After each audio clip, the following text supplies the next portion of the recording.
तुझे सलाम। तिलक गोखले भगत बोस बापू झांसी री महारानी, जौहर देख जवाना रो तू बता कठे तरो पानी। गीता रो उपदेश कर्म संदेश कृष्ण सा सारथी, आज भरत री धरा विश्व ललकारती। बोलो जय जयकार उतारो आरती। बुद्ध और महावीर की इस धरती पर जब जब भी कोई गिद्ध दृष्टि पड़ी है, तब तब किसी अर्जुन ने अपने गांडीव की टंकार से उन अधर्मियों का विनाश किया है। क्षमा शोभती उस भुजंग को जिसके पास गरल हो, उसे नहीं जो विषहीन दंतहीन विनीत और सरल हो। इस देश में शस्त्र और शास्त्र दोनों ही पूजित हैं। प्रीत की भाषा दुनिया को हमने ही सिखाई। हमारे देश में जहाँ एक और विद्या की देवी माँ सरस्वती को पूजा जाता है, तो दूसरी ओर महिषासुर मर्दिनी माँ दुर्गा की आराधना की जाती है। और ऐसे में जब कोई विधर्मी हमारी वसुधा को, जिसे हम माँ का दर्जा देते आए हैं, उसकी तरफ अपने नापाक इरादों से कदम बढ़ाता है, तो भारत माँ के लाल उसका मान मर्दन करने के लिए सहज ही तैयार हो जाते हैं। ये उस समय की बात है जब भारत ने दूसरी बार सफल परमाणु परीक्षण किया था। देशवासी उत्सव मना रहे थे, दुनिया में हमारा डंका बज रहा था।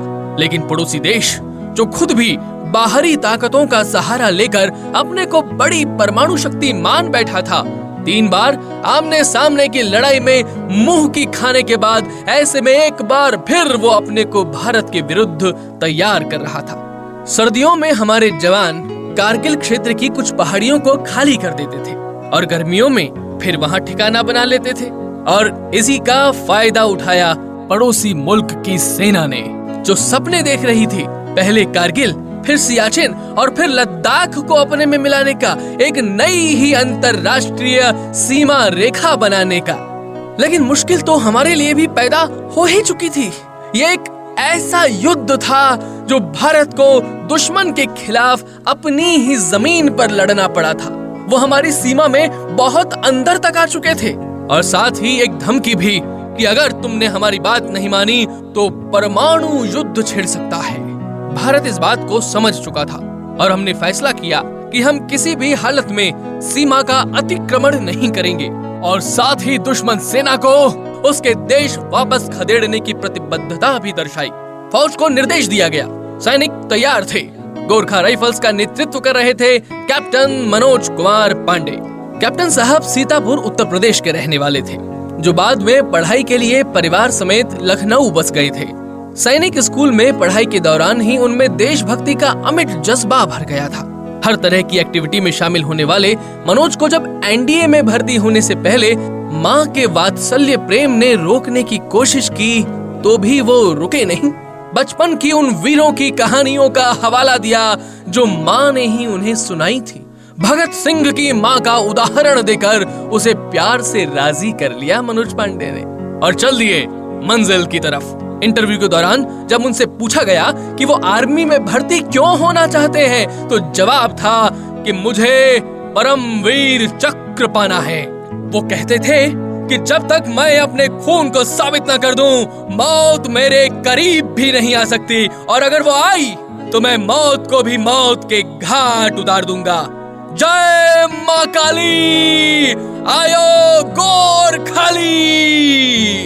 जवानों, ये वो बहादुर गोरखा राइफल्स है जिसके लिए कभी हिटलर ने भी कहा था कि अगर गोरखाओं की पलटन मुझे मिल जाए तो मैं पूरी दुनिया फतेह कर सकता हूँ।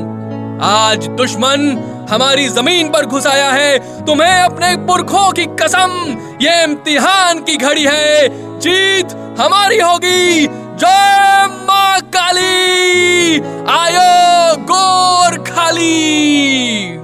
सबसे पहले उन्होंने जुबार टॉप को विजयी किया, लेकिन ये तो अभी शुरुआत ही थी जो बड़ी धमाकेदार हुई थी। 3 जुलाई 1999 उन्हें खालूबर पर कब्जा करने का ऑर्डर मिला। अपनी स्ट्रेटेजिक लोकेशन के चलते ये अहम थी। जवान कम थे, पहाड़ी रास्ता खतरनाक, सकड़ा और आत्मघाती। लेकिन दुश्मन को पाठ पढ़ाते हुए वे बढ़ते चले गए। लक्ष्य नजदीक था, लेकिन और मुश्किल भी। दुश्मन का हमला जोरदार था और कहना होगा कि वो धारदार भी था। दोनों ओर से धाए धाए की आवाज आई, गोलियों की बरसात होती चली गई। चारों ओर ऊंचाइयों पर बने बंकर आग उगलने लगे और नासूर बनते इन बंकर्स को खामोश करना जरूरी हो चला था। हवलदार भीम बहादुर की टुकड़ी को दाईं ओर के 2 बंकर्स खाली कराने के लिए भेजा और खुद बाईं ओर के 4 बंकर ध्वस्त करने के लिए निकल पड़े। गोरखाओं का साहस काम आया और एक के बाद एक 4 दुश्मन सैनिकों को उन्होंने मार गिराया। पहला बंकर ध्वस्त किया, रुके नहीं, घावों की परवाह नहीं। दूसरा बंकर और फिर तीसरा, और इसी बीच उनके कंधे और पैर में गोली लग चुकी थी। घायल थे लेकिन मर्द थे और मर्द को दर्द नहीं होता। ना छोड़नो, यही कहा था उन्होंने उस वक्त। गोरखे बढ़ चले। चौथे बंकर पर भी हमला बोल दिया उन्होंने। ग्रेनेड फेंका, निशाना सटीक, लेकिन तभी एमएमजी से निकली एक गोली उनके सिर पर लगी। चौथा बंकर तो खाली हो गया था, लेकिन आने वाली कई पीढ़ियों के लिए वीरता की मिसाल कायम करने वाले कैप्टन मनोज कुमार पांडे शहीद हो चुके थे। मनोज ऐसे पहले अधिकारी थे जिन्होंने 19,700 फीट की ऊंचाई पर सबसे अधिक समय बिताया। कारगिल में बटालियन के हर संघर्ष में उन्होंने भाग लिया, कठिन से कठिन काम हाथ में लिया और मुस्कुराते हुए उन्हें पूरा भी किया। उन्हें अपने देश से प्यार भी था और गर्व भी।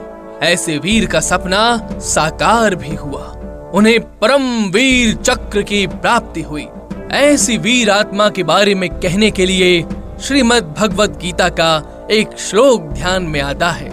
नैनम छिन्दन्ति शस्त्राणि नैनम दहति पावकः न चैनम क्लेदयन्त्यापो न शोषयति मारुतः। शस्त्र उसे छेद नहीं सकते, अग्नि उसे जला नहीं सकती, पानी उसे गीला नहीं कर सकता और हवा उसे सुखा नहीं सकती।